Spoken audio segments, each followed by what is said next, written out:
प्रितीच्या भावा भयणीनो,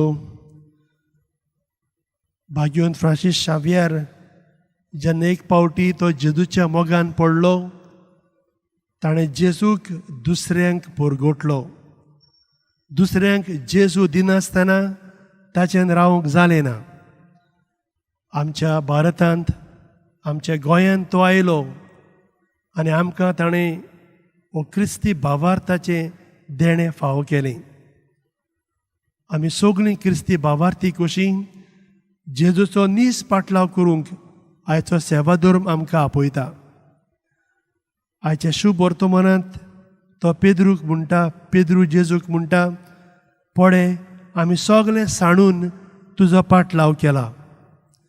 आनी ताका जेजू म्हणटा, हांव खरेंच सांगता तुका, कोणूय म्हजे पासत आनी शुभ वर्तमाना पासत सगळें सोडून दिता, ताका सासणाचें जिवीत फावो जाता. आनी ही देख आमकां फ्रांसीस शावियरान दिली. आपलें घरदार ताणें सोडलें आनी जेजूचो नीस पाटलाव ताणें केलो. आनी जेजूचो नीस पाटलाव करूंक सोंपें न्हय. जायते आमकां कठीण, जायते आमकां कोश्ट, त्रास भोगचे पडटले. पूण हातूंतल्यानूच आमकां हें देवीकपण आनी सासणीक जिवीत फावो जातलें.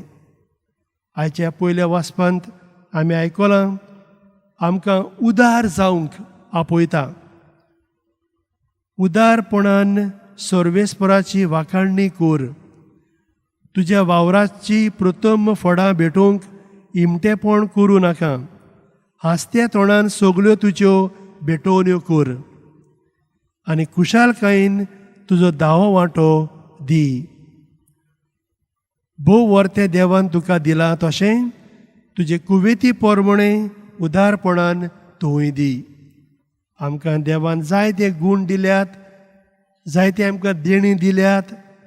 आमकां भुरगीं आसात आनी यार गिरेस्तकाय आमकां आसा.